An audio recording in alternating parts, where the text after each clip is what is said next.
دا د پخوانیو وختونو کیسه ده. هغه وختونه چې نه موبایل نه فیسبوک او نه انټرنیټ، خو د انسان ایمان، صبر او نیت ډېر قیمتي وو. د کیسه د یو غریب سړي ده. نوم یې نصر الله و چې ژوند یې د سختیو او ازموینو نه ډک و، خو ایمان یې هیڅکله نه و بایللی. نصر الله یو خالص زړی لرونکی، غریب او با ایمان سړی و. په یو وړه کټه کې به له خپلې مور سره اوسي.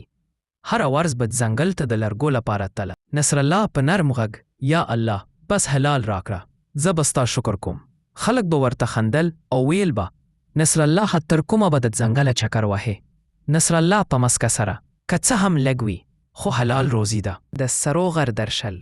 یوې ورځ چې نصر الله په ځنګل کې ونې غڅولې، په لیرې ځای کې یو ځلیدونکی شی ولید. چمچمه.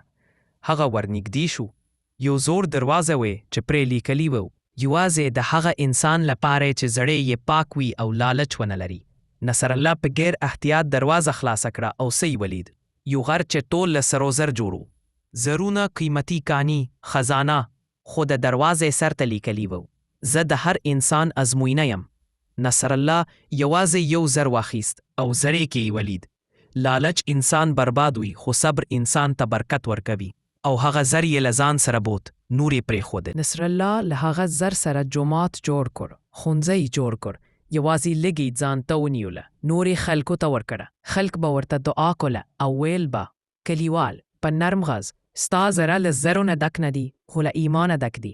نصر الله مشهوره شو، خو ایمان یې لا هم پیاوړی شو. باچا او لالچ. د نصر الله کیسه باچا ته ورسېده. باچا په قهر، د سرو غر خزانه زما ده. یو غریب ولې باید خزانه ولري؟ هغه له خپل لشکر سره د سرو غر خوا ته روان شو، خو دروازه لا هم همغه لیکنه لره، یوازې د پاک زړی انسان لپاره. خو باچا د لالچ نه روند شوی و. چې باچا د ننه لاړ، زرونه پرې خور شول.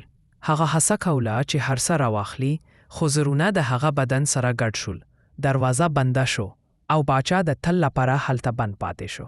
لالچ انسان وروندوي او خزانه انسان تباه کوي. یوه ورځ نصر الله بیا همغه ځای ته لاړ او دعا یې کوله. یا الله، ما خپله برخه واخیسته.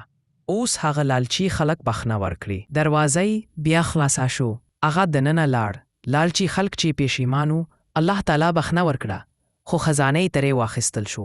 راوي زر د هر چا حق نه دی، خو ایمان د هر چا قیمت دی. د کیسې پند: حلال رزق زما خوشحالي ده، لالچ زما بربادي ده. ایمان، صبر او خدمت تر هر یو خزانه قیمتي دي.